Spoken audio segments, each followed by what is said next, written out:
Vamos. Entonces, el tema de hoy vamos a ver salud, ¿ya? Que es el completo estado de bienestar físico, psicológico y social. Enfermedad, que son trastornos y desequilibrios que se van a presentar en la persona, en nuestro paciente. Y también cómo están relacionados estos dos procesos con la parte de la estructura social. ¿Ok? Entonces empecemos. Mi persona es el doctor Edson Ayala Quintanilla y comenzamos. Como en todo, tenemos que tener objetivos. Primero, saber identificar, ¿no? Lo que es los paradigmas que engloban a la salud y a la enfermedad. Luego, describir la evolución histórica de los conceptos de salud y enfermedad y ver cómo ha ido cambiando a lo largo del tiempo. Describir la relación del proceso salud-enfermedad con los modos de producción que tiene tal vez para la sociedad, para el individuo, para la familia, como el núcleo de la sociedad. Y también identificar la importancia y el tratamiento para prevenir lo que vendría a ser las enfermedades.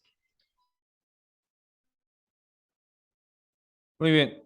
En cuanto a las generalidades del proceso salud-enfermedad y la estructura con la sociedad, vamos a ver nosotros que al explicar este fenómeno de la salud con respecto a la enfermedad, se puede dar dentro de concepciones netamente asistenciales o médicas. O sea, vamos a tener dos puntos de vista, ¿no?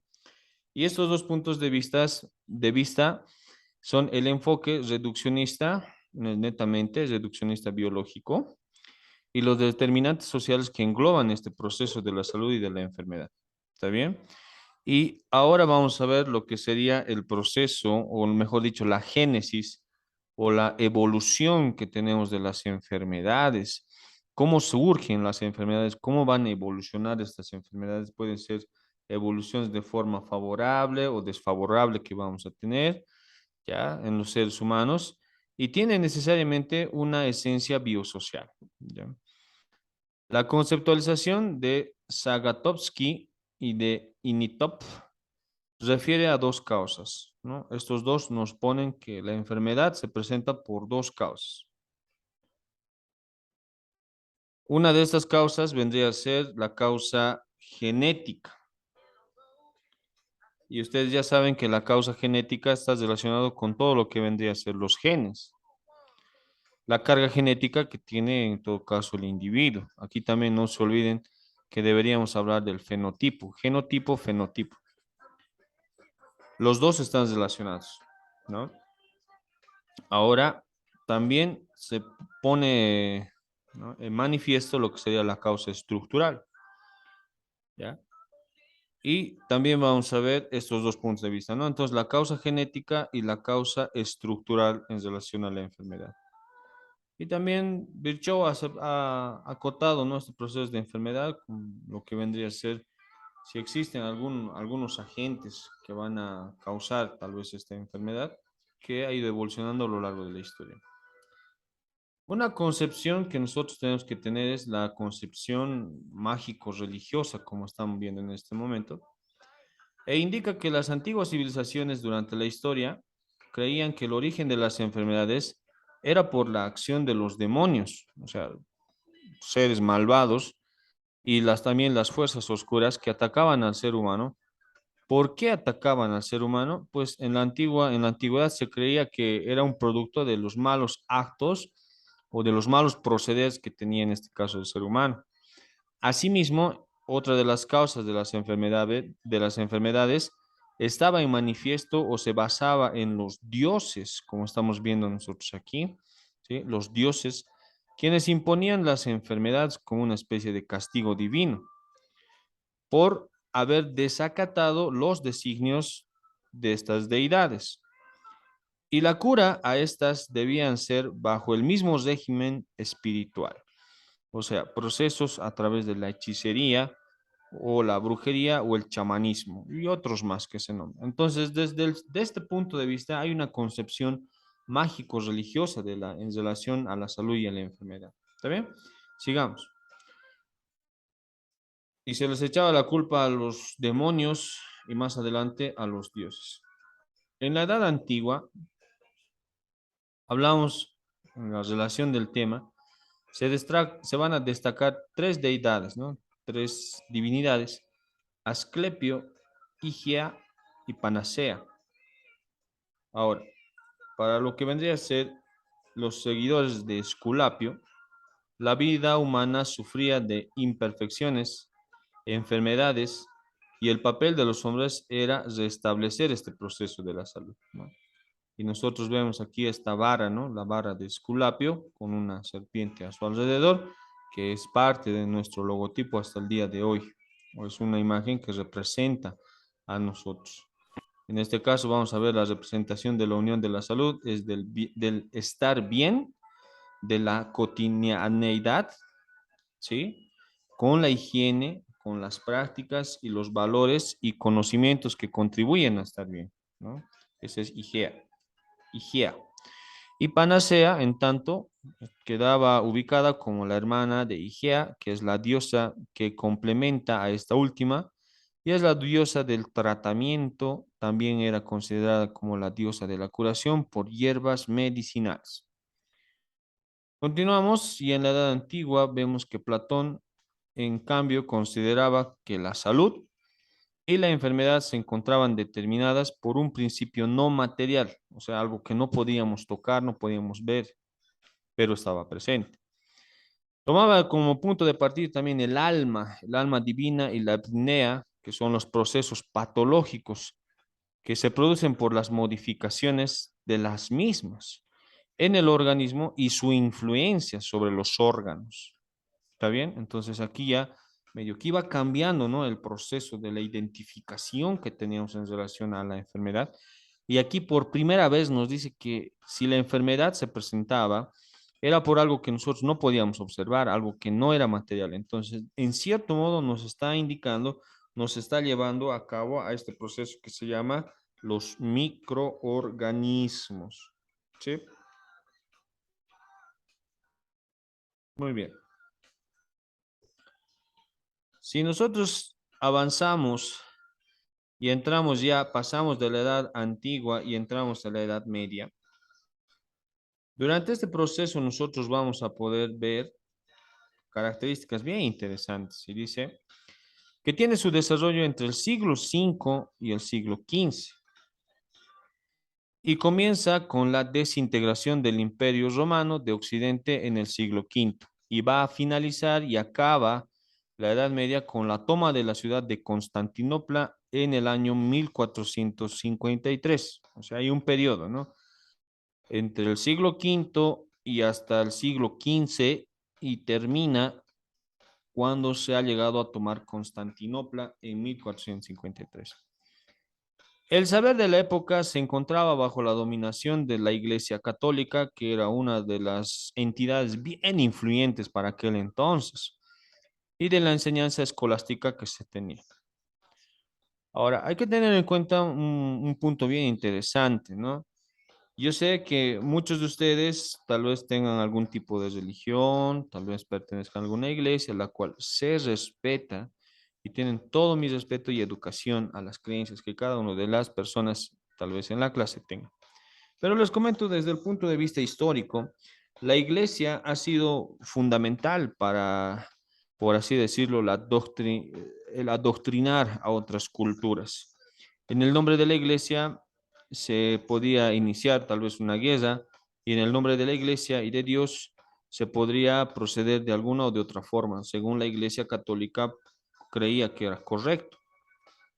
Ahora, no estoy acusando a la iglesia. La iglesia es una entidad que está regida, en este caso, por personas que van a tener funciones específicas en esta iglesia.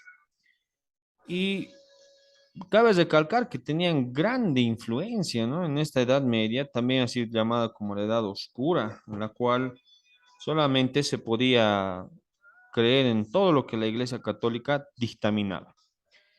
Más adelante, Andrés de Vesalio, que estuvo presente de 1514 a 1564, fue un anatomista, o sea, es un médico que ha empezado a estudiar la anatomía pura y la fisiología en Bélgica y publicó una obra, un tratado innovador, ¿no? Respecto a la anatomía humana. Y esta publicación lo pudo realizar gracias a la ayuda de un juez que le dio los cadáveres de asesinos.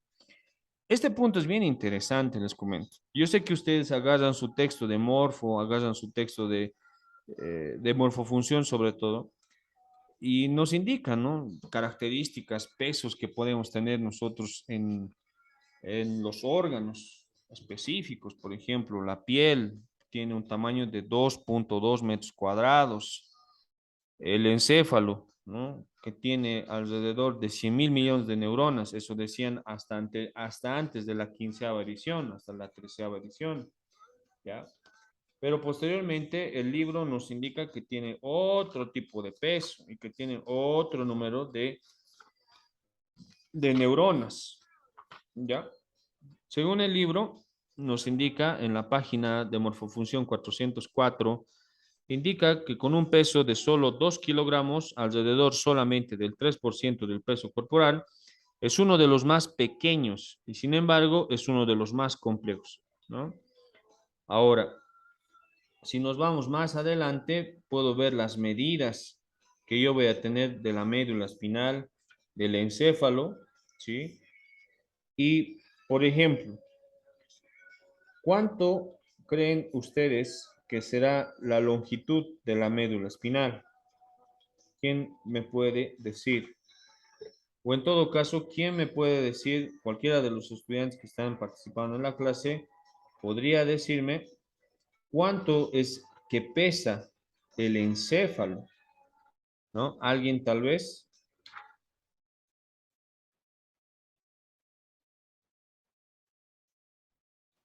Mm, ya.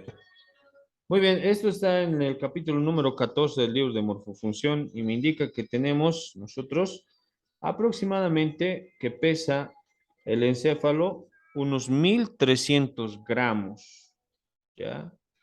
Y así sucesivamente vamos a tener nosotros hartas referencias respecto al peso.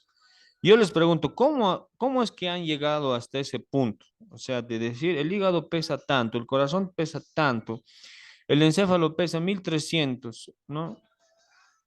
¿Cómo es que hemos podido llegar hasta ese punto? A través de la anatomía de la observación. Entonces, Andreas de Vesalio, ¿qué hacía? Agarraba los cadáveres de los asesinos, realizaba el proceso de anatomía y veía, en este caso, agarraba los riñones, los hígados, los pulmones, los medía y según eso iba sacando estadísticas, ¿ya? No se olviden de eso. Antes así se podía estudiar el cuerpo. Hasta el día de hoy seguimos teniendo técnicas invasivas en nuestro cuerpo. Fue médico imperial en la corte de Carlos V y considerado por otros médicos como el barbero, ¿no?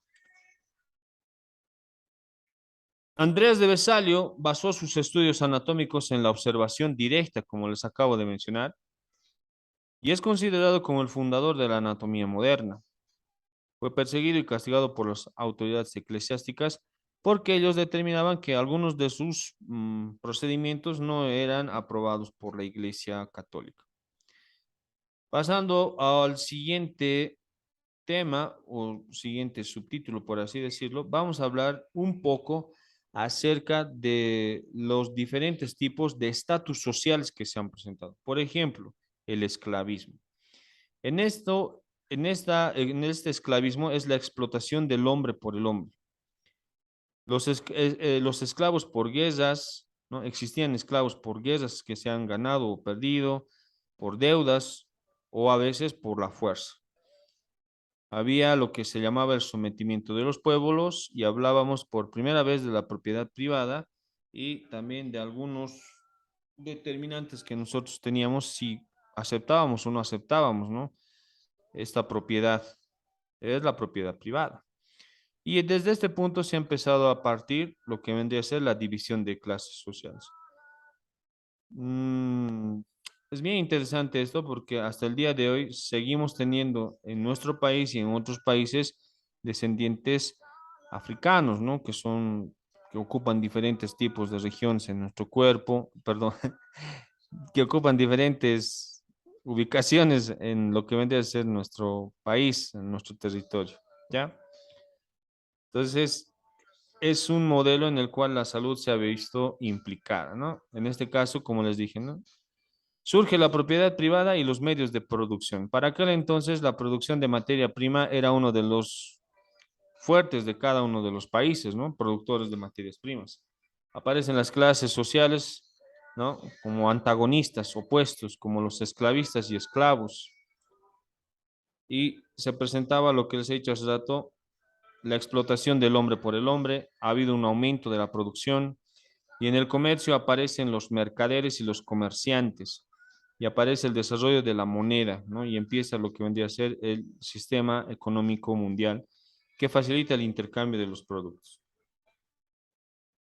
El feudalismo fue el siguiente paso del esclavismo y surge en este caso el campesinado. Existe la abolición del esclavismo, se ha tirado de lado el esclavismo condicionado y el campesino empieza es a proteger, ¿no? Protege su trabajo. Aparece la iglesia como protectora del campesinado. Están presentes los terratenientes y los señores feudales que tendrían que pagar una cuota mínima, casi ridícula, ¿no? A sus empleadores o de las tierras donde se encontraban. Surgen las clases sociales como los campesinos, los feudales y la monarquía que estaban aquí arriba, ¿no? Los monarcas, la clase de los feudales y la parte de los campesinos, que era la parte más baja, ¿no? Se producen procesos dentro de este proceso, dentro de este feudalismo, que es de un autoconsumo para el feudal, ¿no? O sea, empieza a existir por primera vez tal vez aquello que se denomina como consumismo. Muy bien, aquí hablábamos de un finquero o de un terrateniente. En nuestro país habían estos, ¿no? Sobre todo por el Valle Alto, incluso algunos que vivían aquí en Cochabamba tenían extensiones de tierra que hasta el día de hoy se siguen algunos manteniendo, ¿no? Y los campesinos eran la clase más baja, ¿no? Durante estos feudos o de los terratenientes. Surge el capitalismo como siguiente proceso y en este vamos a ver un desarrollo del comercio. Empieza a aparecer el comercio, empresas transnacionales que hasta el día de hoy se siguen manteniendo como Coca-Cola, producción industrial a gran escala, surge el trabajo a través del salario, surgen otras dos clases sociales, la burguesía y el proletariado. La burguesía son la parte, ¿no? Alta, por así decirlo, pudiente, con economía, y el proletariado son estas personas que nosotros estamos viendo aquí, ¿no? Las personas que viven del día a día, que trabajan, y lo único que pueden hacer estas personas es vender su fuerza de trabajo, ¿ya? Se incrementa la propiedad privada, surge el mercado libre en la competencia, aparecen los monopolios, como los monopolios de la Standard Oil, que es una empresa transnacional que ha sido fundada por John D. Rockefeller y el desarrollo económico empieza a ser desigual. El pobre se hace más pobre y el rico se hace más rico. Se incrementa la pugna entre los trabajadores y empresarios y aparecen los sindicatos. ¿Por qué es importante esto? ¿No? Hasta la Revolución Francesa, hasta, ¿no? Que ha existido hitos en la historia, las personas de abajo, las personas proletariadas, las personas del campesinado, eran denigradas y no tenían buen acceso hacia la salud. Y si tenían acceso era muy costoso. Yo les pregunto, ¿hasta el día de hoy seguirá este proceso? Lamentablemente sí. Las personas del campo dicen, ¿no? Hay una frase que he escuchado y he leído y dice, si el campo no produce, la ciudad no come. ¿Y cuánta verdad existe en esta frase? Y todo esto está relacionado con la salud. Las personas que más se enfermaban, pues eran las personas de bajos o escasos recursos. Ante el capitalismo surge el socialismo como un antagonista, una contraparte, en los cuales dicen que los medios de producción son parte de la sociedad, no le pertenecen a nadie. No existen las clases sociales para el socialismo. No hay burgués, ni tampoco hay proletariado, ¿no? Ni tampoco hay la clase obrera. Tiene que existir una distribución equitativa de los bienes y no tiene que existir la propiedad privada, porque todo es para todos. Existe el desarrollo económico de forma equitativa, desaparece la explotación del hombre por el hombre y es el modelo teórico del desarrollo ideal, ¿no? ¿Qué personas nosotros tenemos aquí? a Lenin, ¿no? A Carlos Marx, representantes del socialismo, que hasta el día de hoy se siguen teniendo en cuenta, derecha e izquierda. Generalmente el socialismo se lo va a asociar con la parte izquierda, ¿no? Aquellos que buscan la igualdad para todos, ¿no? Y es bien interesante que algunos países como nuestro hermano país de Cuba, hasta el día de hoy sigue manteniendo este tipo de economía, este tipo de tendencia y filosofía, lo sigue manteniendo hasta ahora. Tienen pros y contras. Uno de los pros es que Cuba tiene uno de los sistemas de salud, de atención primaria de salud más eficientes y excelentes de toda Latinoamérica, ¿no? Ellos prefieren enfocarse en la prevención que en el tratamiento propio de la enfermedad. Muy bien, de este punto vamos a ver algunos modelos de atención. Por ejemplo, hay modelos de atención en relación a las medicinas tradicionales, hierbas, matecitos que tal vez en algún momento nos ha dado la mamá o la abuelita. También mantienen el concepto de las fuerzas sobrenaturales que pueden llegar a producir enfermedad en las personas o en el paciente y también es denominada como medicina folclórica. Esta misma es transmitida de generación en generación y nuestro país también tenía, y el hermano país de Perú, también Ecuador y Venezuela, tenían médicos que iban de comunidad en comunidad, que eran conocidos, bueno, en nuestro medio, en nuestro país son conocidos como los callahuayas, son aquellas personas, médicos autóctonos folclóricos que iban de población en población con una chuspa, con su chuspita, lo que vendría a ser su paragüita, y ellos producían y sabían las propiedades curativas de algunas hierbas, ¿ya? Entonces, vamos a ir al siguiente modelo que vendría a ser la medicina empírica.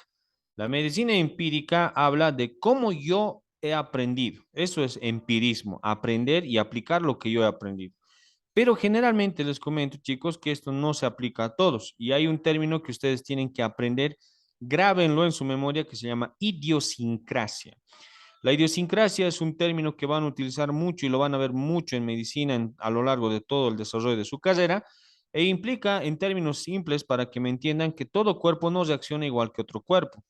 Bien, segundo punto, el conocimiento adquirido es basado en la experiencia, ¿ya? Y generalmente esto es tildado para países del tercer mundo, ¿no? Esto a mí me da mucha rabia, ¿no? Que hasta ahora, en el siglo que estamos, con todas las tecnologías que tenemos, algunos países son considerados como del tercer mundo. Hay países que están en la extrema pobreza y son considerados como países tercermundistas. Bien, en la medicina empírica no es un modelo seguro, porque aquello que le ha hecho bien a una persona o a un paciente no le va a hacer, no va a tener el mismo efecto con otra persona. Y bien se dice que la dosis hace el veneno. Si le damos una dosis extrema, ¿no? O le damos una dosis insuficiente, no vamos a conseguir el objetivo terapéutico que nosotros queremos en nuestro paciente. Por lo tanto, no es seguro. No está basado en ciencia, está basado en experiencia. Eso quiero que se acuerden bien en el examen, ¿sí? Y es combatida por la medicina académica. Siempre hay problemas y encuentros entre estos dos, ¿no? Pero hasta el día de hoy se va llevando esos procesos, ¿no? Pasamos con la medicina comunitaria. Esta nace en una sociedad que tiene sus propias necesidades. Bolivia tiene unas necesidades. Chile, Brasil, Francia, Estados Unidos, Canadá tienen otras necesidades de medicina en su comunidad. ¿Cuál es el propósito de esta medicina comunitaria? Mezclar y, perdón, articular, que los dos trabajen de forma correcta. ¿Entre quiénes? Entre la medicina y la sociedad.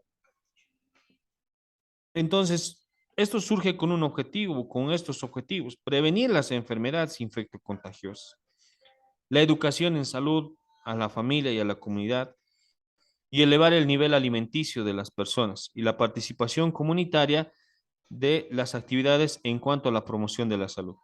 Nosotros tenemos en nuestro país, existe un modelo que se conoce como SAFSI. El SAFSI es una política de salud con médicos especialistas que se van directamente, su área de trabajo es en el campo, donde ellos tratan de educar y evitar que existan enfermedades en las comunidades y en las familias. Haciendo eso, hacemos medicina preventiva. Muy bien, ahora vemos nosotros la evolución de estos procesos a lo largo de la historia y en la evolución hemos visto que se han transformado los criterios tanto de los conceptos de diagnóstico como de atención médica. Aquí hay algo muy importante que tienen que saber. Si nosotros llegamos a un correcto diagnóstico, ¿qué es diagnóstico? Día a través, gnosis, conocimiento. A través del conocimiento voy a saber qué enfermedad tiene mi paciente, ¿ya?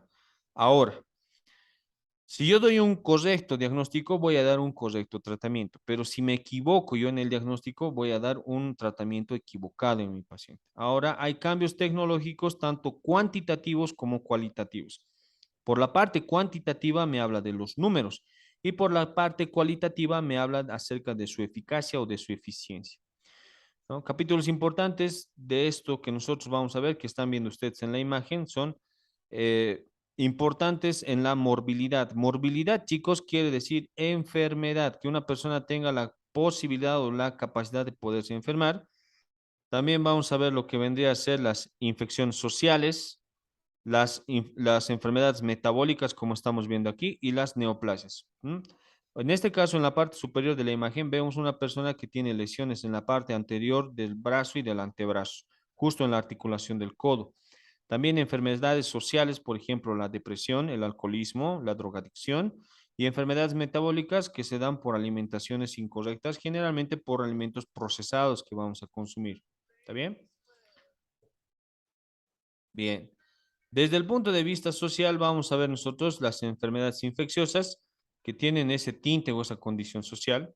Y hay enfermedades, ¿no?, que han producido grandes epidemias como la tuberculosis, la viruela, la poliomielitis, la cólera y la difteria.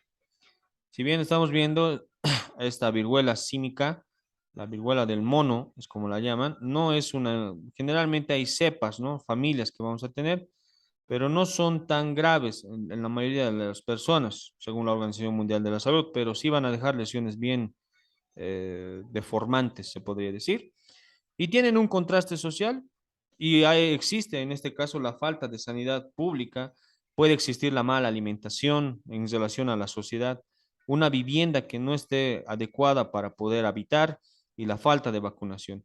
Y dependiendo de esto, pues podemos tener zonas donde va a haber algún tipo de enfermedad como dengue, zika, chikungunya, enfermedades como el cólera y otro tipo de enfermedades infectocontagiosas en el paciente.